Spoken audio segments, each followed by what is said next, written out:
ton nom que nous portons, Père, donne gloire. Esprit de Dieu.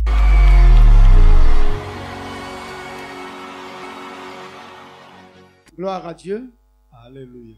Soyez bénis dans le beau et précieux nom de notre Seigneur Jésus. Alléluia. Amen. Ce soir, nous allons continuer notre enseignement. Mais je tiens à vous dire que le baptême du Saint-Esprit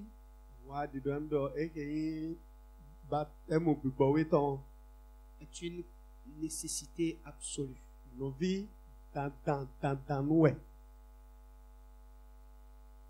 C'est une question de vie ou de mort.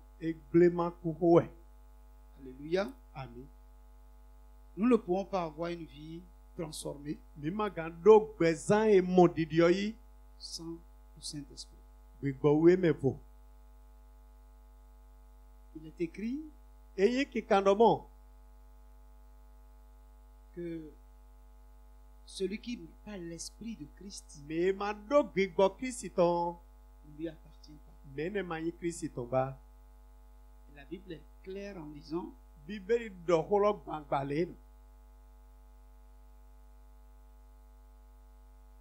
que celui qui a ressuscité de Christ des morts, si son esprit est en nous,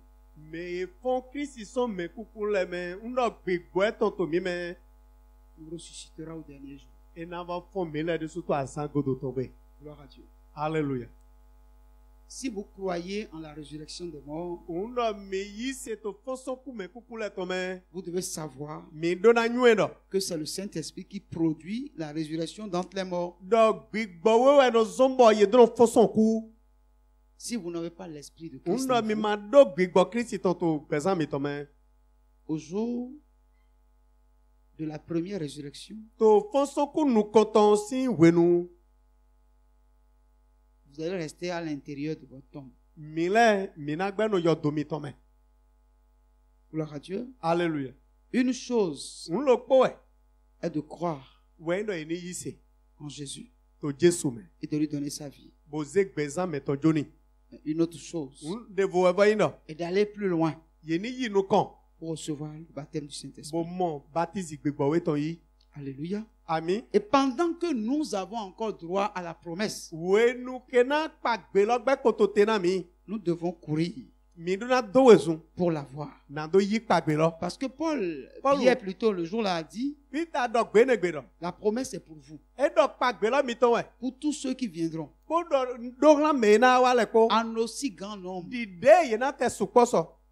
Donc, le baptême du Saint-Esprit ne s'est pas arrêté au jour de Pentecôte. Quand les gens vous disent que non, depuis que les apôtres sont morts, cette histoire de baptême du Saint-Esprit, c'est fini. C'est du pipeau. Gloire à Dieu. Alléluia. Si vous les écoutez et vous n'allez pas plus loin, vous serez déçus. Et le problème, c'est quoi? La déception, on n'aura plus de repentance. La déception que tu auras ne t'amènera plus à la repentance parce que tu es déjà à la porte. Il n'y a plus rien à faire.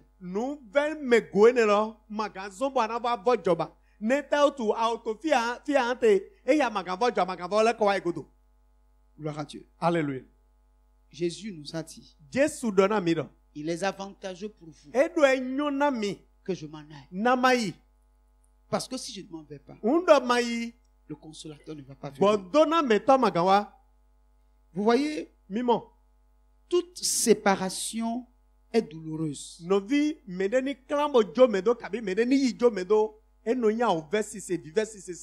Jésus a vécu 3 ans et demi avec ses disciples. Une relation très intime. Ils ont mangé ensemble. Ils ont parlé ensemble. Ils ont dormi ensemble. Le Seigneur leur a raconté beaucoup d'histoires. Ils ont vu combien de fois le Seigneur a été utilisé pour accomplir de grands miracles. La multiplication du pain et du poisson. Depuis que la plupart d'entre eux ont abandonné leur métier, ont commencé par suivre ce monsieur, ils n'ont manqué de rien.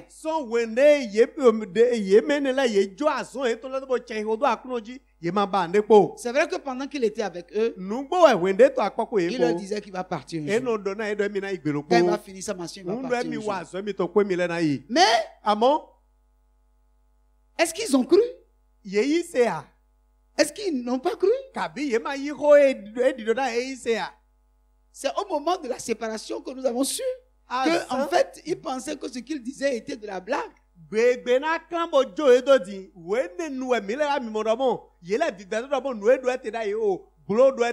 Ce n'est pas pour rien que Pierre dit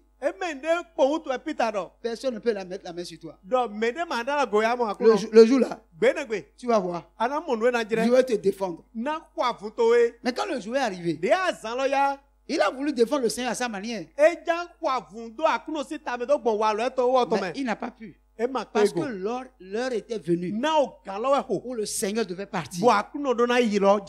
Alléluia. Mais il leur a dit, parce que je vous ai dit ces choses, vous êtes devenus tristes. Comme je suis en train de vous dire que je vais partir, vous êtes tristes. Mais pourtant c'est important, c'est nécessaire. Parce que si je ne vais pas, le consolateur ne va venir. Ma présence avec vous empêche le consolateur de venir. Mais quand je vais partir, je vais l'enverrer vers vous. Le problème c'est quoi? Nous avons besoin du consolateur. Mais tant qu'il sera là présent physiquement,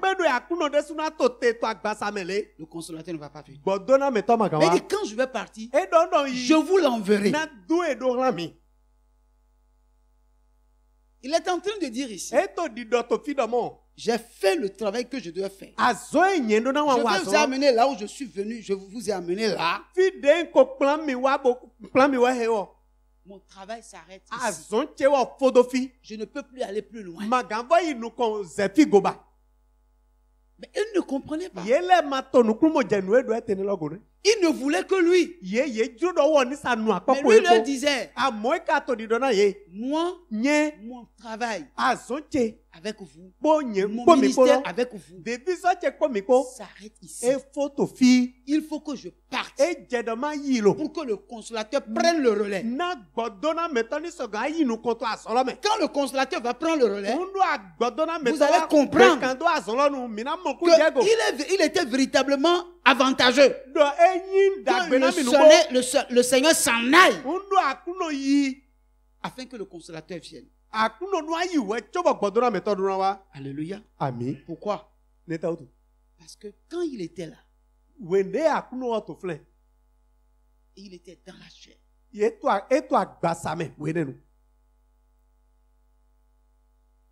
Il était à la fin de sa mission.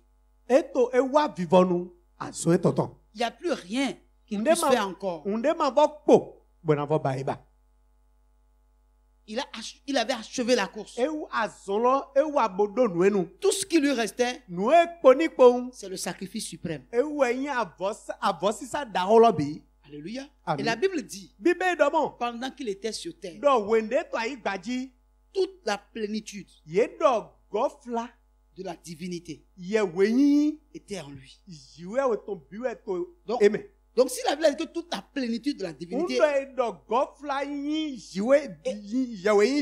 en lui, ça veut dire que la totalité de Dieu se retrouvait en sa personne. Dieu n'était plus nulle part. Si ce n'est en lui. C'est pourquoi, quand Philippe lui a dit, montre-nous le Père, et cela nous suffit, il lui a dit, comment tu dis que tu te montres le Père? Depuis que je suis avec vous, toi tu ne m'as pas connu. Mais comment dis-tu, montre-nous le Père?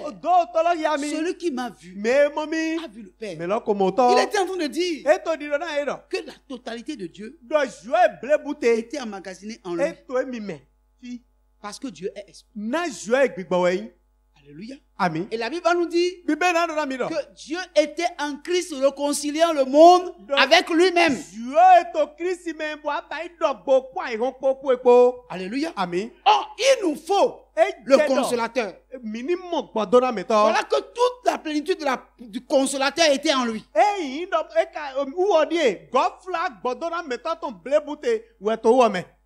Il s'appelait Emmanuel. Ce qui veut dire Dieu avec nous. Aussi longtemps qu'il sera avec nous de façon physique, il ne sera jamais en nous.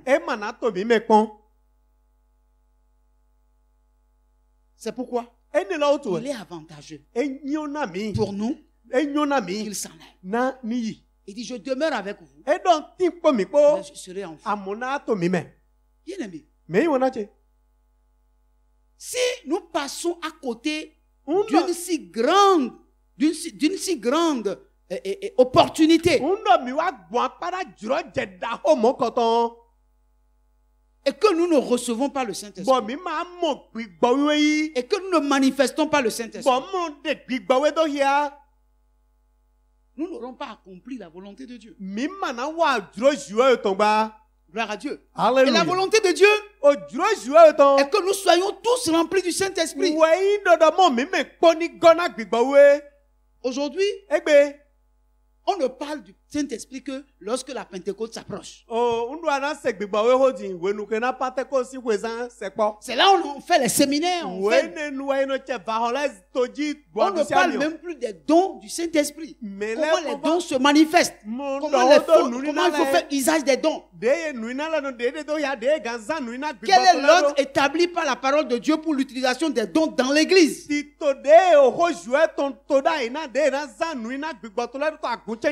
On n'en parle plus régulièrement. On passe plus de temps à parler des démons et de Satan, de la sorcellerie. Ces choses ne nous apportent absolument rien. Mais c'est ce que nous aimons. Et nous ne recherchons pas le Saint-Esprit et ses manifestations. C'est pourquoi nous devons nous ressaisir. Parce que la parole de Dieu dit que la foi vient de ce qu'on entend. Et ce qu'on entend vient de la parole de Dieu. Donc vous ne pouvez pas avoir la foi au baptême du Saint-Esprit, à la manifestation du Saint-Esprit, si vous ne l'entendez pas parler régulièrement. Oh, le dimanche nous avons dit que la création tout entière attend avec un ardent désir la révélation des fils de Dieu. Or, Paul va nous dire que c'est lorsque vous avez l'Esprit de Dieu, c'est l'Esprit de Dieu qui fait de vous un enfant de Dieu. Parce que c'est l'Esprit de Dieu qui vient vous adopter pour que vous deveniez fils de Dieu, héritier de Dieu, co-héritier de Christ. Et le Saint-Esprit est la marque d'achèvement que maintenant vous appartenez à Dieu. Donc quand un chrétien ne cherche pas le Saint-Esprit, ne comprend pas quel est le rôle du Saint-Esprit, qu'est-ce que c'est que le Saint-Esprit, pourquoi le Saint-Esprit a été donné, il ne pourra jamais expérimenter la toute puissance de Dieu. Gloire à Dieu. Alléluia. Surtout que le Saint-Esprit vient pour nous enseigner toutes choses. Il prendra de ce qui est à lui et nous le rendra. Gloire à Dieu. Alléluia. Le meilleur enseignant Ce n'est pas nous. C'est le Saint-Esprit. Ce n'est pas nous. C'est le Saint-Esprit. Et la Bible dit que le Saint-Esprit nous atteste que nous sommes des enfants de Dieu.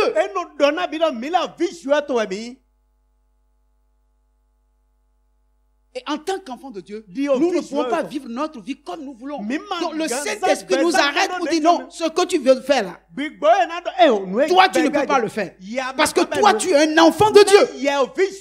Tu ne dois pas le faire. Aujourd'hui, le Saint-Esprit ne parle plus aux enfants. Pourquoi? Parce qu'ils ne le connaissent pas. Ils croient l'avoir reçu. Mais comment peuvent-ils recevoir celui en qui ils ne croient pas? Celui qui ne connaît pas, comment ils peuvent le recevoir?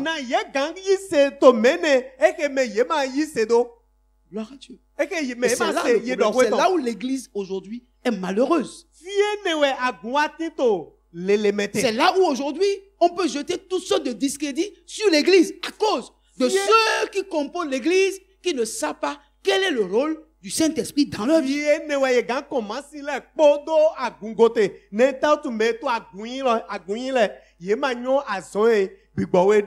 L'évangile pour nous s'est arrêté sur la protection contre les sorciers, les morts subites, l'envoûtement, la prospérité. Nous allons avoir un bon salaire, un bon mariage. Non, le rôle du Saint-Esprit, ce n'est pas ça. Le rôle du Saint-Esprit, c'est révéler Christ au travers de nous pour qu'on reconnaisse que ceux-là sont des enfants de Dieu.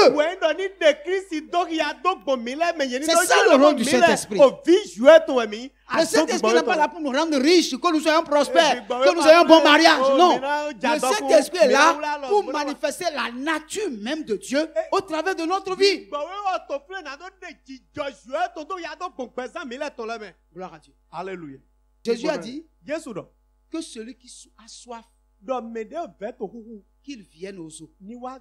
Si quelqu'un a soif, qu'il vienne à lui. Bien aimé.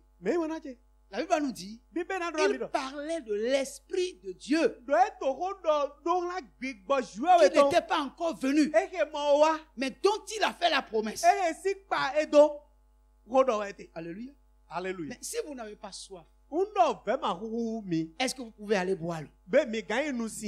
Nous l'avons démontré ici le samedi. Nous avons pris quelqu'un qui n'a pas soif. Et nous avons pris quelqu'un qui a soif. Et on lui a donné de l'eau. On a constaté que celui qui n'a pas soif, et dit si je continue, je vais vomir. Mais par contre, celui qui a soif, il a pris, il a bu, on lui a donné encore, il a bu, mais l'autre s'est arrêté. Vous comprenez? La promesse du Saint-Esprit est là. Mais le Saint-Esprit est comme de l'eau. Vous comprenez?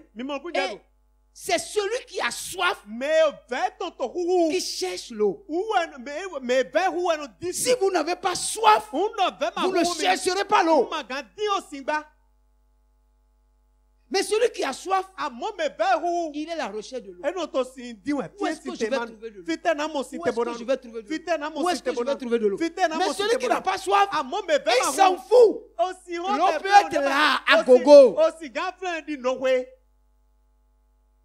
Il ne va pas même pas regarder. Il ne va même pas regarder. C'est comme ça le Saint-Esprit. Tant que la soif du Saint-Esprit ne vous a pas encore saisi, la promesse est là. Mais elle ne vous dira rien. Jusqu'au jour où vous ayez soif du Saint-Esprit. Tant que vous n'en avez pas soif, vous n'irez pas chercher le Saint-Esprit. Vous n'allez pas prendre ça pour quelque chose de sérieux. Ça ne vous donnera pas de l'insomnie. Le jour où vous aurez soif du Saint-Esprit, vous n'aurez pas sommeil. Vous allez prier le jour, vous allez prier la nuit, vous allez veiller, vous allez jeûner jusqu'à ce que vous soyez revêtus de la puissance d'en haut. Mais tant qu'il n'y a pas la soif, ça ne vous dira rien. On peut dire tout ce qu'on veut, ça ne vous dira rien. Mais pourtant le Saint-Esprit est là. Quelqu'un m'entend? Vous m'écoutez? Donc, le problème ici, activez en vous la soif du Saint-Esprit. Comprenez ceci, que si vous n'avez pas le Saint-Esprit, vous n'aurez pas part à l'enlèvement. Parce que le Saint-Esprit est la forme, est la force motrice de l'enlèvement. Gloire à Dieu. Alléluia. Si vous n'avez pas ça, que vous soyez vivant ou que vous soyez déjà mort, avant que la trompette ne sonne, vous ne serez pas enlevé. Donc c'est une question de vie ou de mort. Ne nous amusons pas avec ça. Le Saint-Esprit, ce n'est pas seulement guérir les malades, accomplir les miracles. Si c'est pour ça que vous recherchez le Saint-Esprit, vous passez à côté. Vous devez comprendre. Tant que je ne l'ai pas, si jamais la trompette sonne, je vais rester.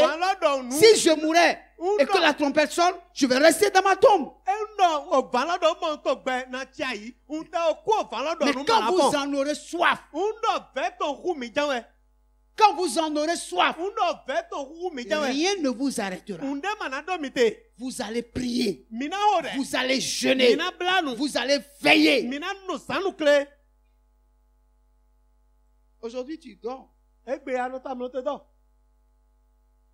Tu dors. Alors que normalement, tu dois te priver de sommeil pour chercher le Saint-Esprit. Tu dors. Aujourd'hui, tu manges 3 fois ou 4 fois par jour. Quand la soif va venir là, quand la soif va venir, même si on prépare la nourriture que tu aimes et on met ça à côté de toi, tu ne sentiras pas. Parce que la soif du Saint-Esprit t'a saisi. Tu vas le chercher jusqu'à ce que tu vas le trouver. Frère, ce n'est pas une question d'amusement. Je vous dis la vérité. Ne suivez pas ceux qui ont fait l'option d'être des chrétiens ordinaires. Gloire à Dieu. Les chrétiens a fait du. Non. Il faut que vous compreniez que le Saint-Esprit, je l'ai et je vis, je ne l'ai pas et je meurs. Quand c'est comme ça pour toi, Dieu est obligé de te donner le Saint-Esprit. C'est la chose la plus importante qu'un chrétien doit rechercher. Ce n'est pas un bon travail. Ce n'est pas un bon mariage. Non. C'est ça. Ézéchiel 36. Verset 27. A dit ceci. Je mettrai mon esprit en vous. Et je ferai en sorte que vous suiviez mes ordonnances. Et que vous observiez et pratiquiez mes lois. Je mettrai mon esprit en vous. Et je ferai en sorte que vous suivez mes ordonnances. Alléluia. Amen.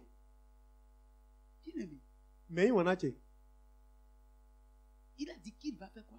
Il va mettre son esprit en vous. Et il fera en sorte que nous puissions suivre ses ordonnances. Sans le Saint-Esprit, personne ne peut obéir à la parole de Dieu. Personne ne peut respecter la parole de Dieu. Non.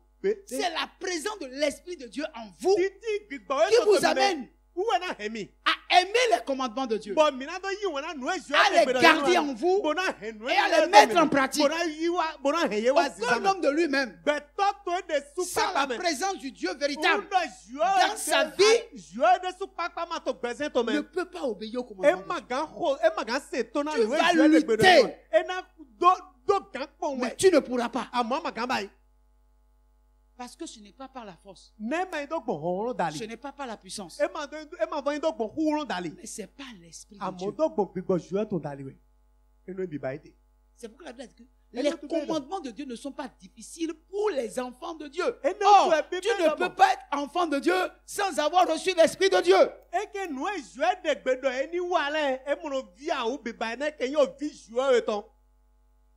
Gloire à Dieu. Le problème, ce n'est pas appartenir à une église. Non. Le problème, ce n'est pas le genre de pasteur. Celui qui, quelle que soit sa connaissance, ce n'est pas lui. Il te faut l'esprit. Sans l'esprit, impossible.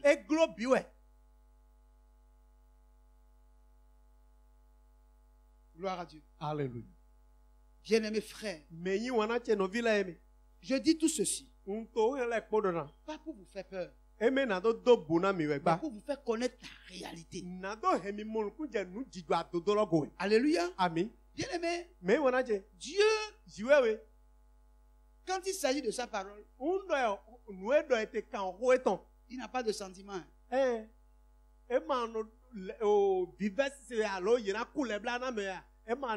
Lui, quand la chose est conforme à sa parole, il est d'accord. Si ce n'est pas conforme, il est en désaccord. Il n'a pas besoin. Il ne se répand pas. Dieu ne voit pas dedans. C'est ça ou ce n'est pas ça. Tout mon désir est que Dieu soit en vous. Pas avec vous, mais en vous.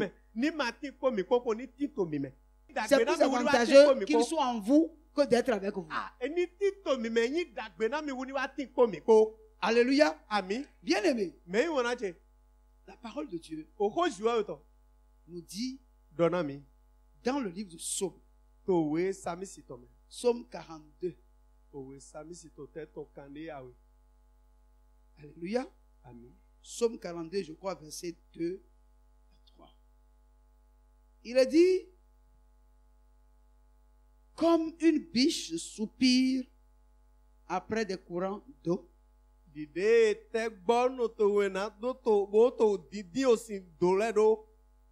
ainsi mon âme a soif après toi, ô Dieu. Mon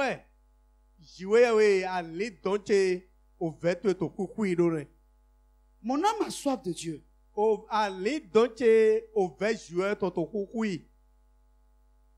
Du Dieu vivant. Quand irai-je et apparaîtrai-je devant la face de Dieu?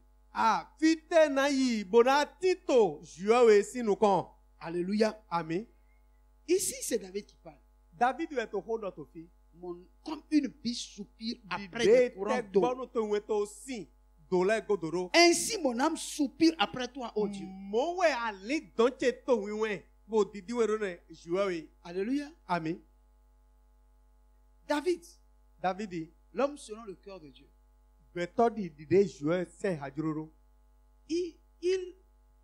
il compare sa soif de Dieu à la soif d'une biche après un courant d'eau. Alléluia. Amen. Quand une biche a soif, elle sent l'odeur de l'eau. Toi, tu peux sentir l'odeur de l'eau. Hein? Pour toi, est-ce que l'eau a l'odeur? Yeah. Aussi do wa. Bueno de. Mais une biche, quand une biche a soif, elle sent l'odeur de l'eau. Gloire à Dieu. Alléluia. Quand une biche a soif. Et il y a encore un mystère par rapport à la biche. Lorsqu'on tire sur la biche, et il n'est pas mort sur le champ, la première chose qu'elle cherche, c'est l'eau. C'est l'eau qu'elle cherche. Si la biche, tu tires sur lui, sur elle, et elle ne met pas sur le champ, et elle court, et elle tombe sur une source d'eau, tu ne peux plus l'attraper. Parce que dès qu'elle met sa bouche sa gueule dans l'eau et boit, l'hémorragie s'arrête. Et elle se met à courir encore. Elle peut mourir. Mais tu n'auras pas sa chair. Donc tu dois tout faire pour l'empêcher de trouver de l'eau.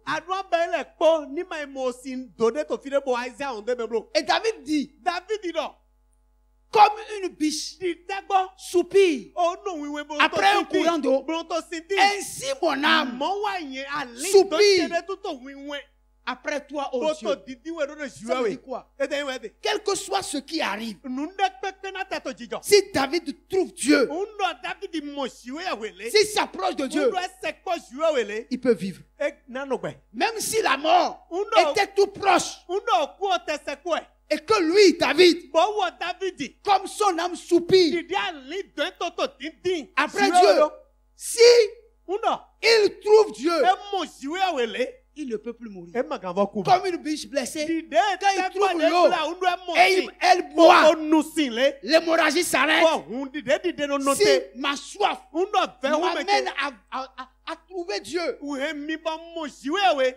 plus rien ne peut m'arriver. C'est ce que David a entendu. Il dit, ça me tarde. Ça me tarde d'aller dans ta présence. Ça me tarde. Quand est-ce que j'irai dans ta présence? J'ai envie d'aller dans ta présence. Bien aimé, c'est l'Esprit de Dieu qui pousse à aller dans la présence de façon continuelle. C'est pourquoi David a dit, je suis dans la joie. Quand on me dit, allons dans la maison de l'Éternel, car une heure passée dans les parvis de Dieu vaut 1000 passés ailleurs. Gloire à Dieu. Alléluia. Aujourd'hui, nous sommes comment? Nous sommes comment? Nous sommes fatigués de tout ce qui est lié à Dieu. Nous sentons de la fatigue, de la paresse pour tout ce qui concerne Dieu.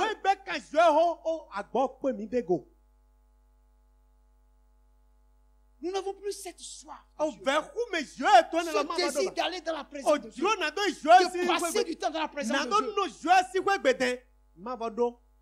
Tout devient pour nous comme un fardeau.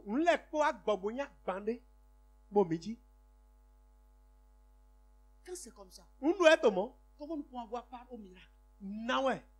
Comment nous pouvons avoir part aux merveilles de Dieu? Comment nous pouvons avoir part, n'est-ce pas, au mystère caché de Dieu? Comment?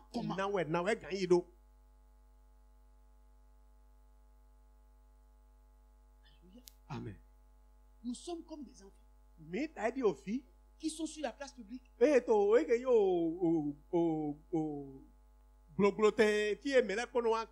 a chanté et nous ne pouvons pas chanter. On a joué tam-tam, nous ne pouvons pas danser. Vous comprenez ce que je dis? On a chanté, on a joué au tam-tam, mais vous êtes insensible.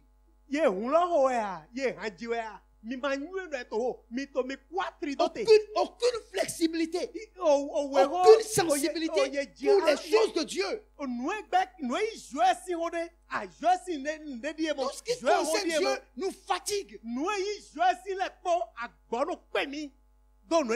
Alors, qu'est-ce qui se passe? Ça veut dire que l'ennemi fait tout pour détourner notre regard de ce qui est important. Et nous amène vers les choses viles.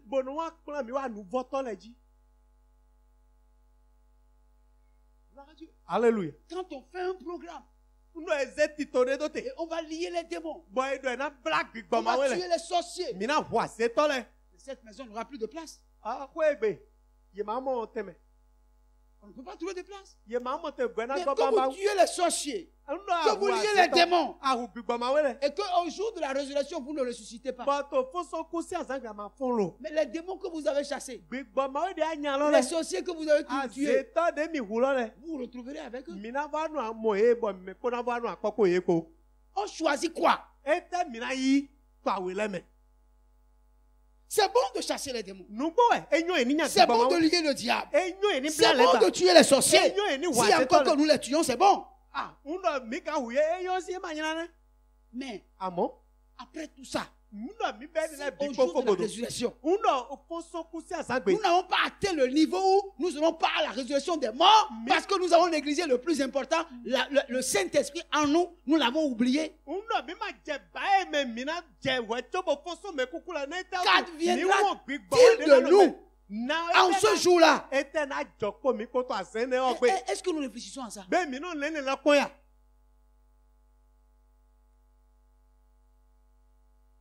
Nous ne pensons pas à ça. Je veux que ces moments que nous passons nous amènent à faire de bonnes réflexions par rapport à notre vie spirituelle. Peut-être qu'il y a des choses que nous disons que vous ne comprenez pas. Nous vous donnons l'opportunité aussi de poser des questions. Nous avons passé toute la séance du mardi dernier à répondre aux questions pour que vous puissiez bien comprendre. Parce que pour nous, on n'est pas en train de s'amuser là. On parle des choses sérieuses. On parle de notre destinée éternelle. Avec ça, on ne s'amuse pas.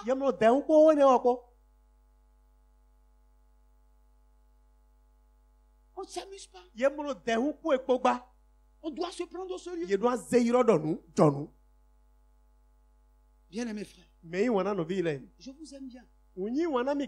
Mais qui aime bien châtie bien. Châtie bien. Ce que nous faisons, c'est pour notre destinée spirituelle. C'est pour notre bien. Acceptez qu'on vous dise ces choses. Et que vous réveillez enfin. Et que vous comprenez que depuis que vous avez donné votre vie à Jésus, le royaume des cieux est plus proche. On ne s'amuse pas avec. Alléluia. Amen. Richesse. Femme, enfant, argent, villa, voiture. Ce sont les autres choses. Les autres choses. Dieu appelle ça les autres choses qui vous seront données par-dessus lorsque vous aurez cherché le plus important.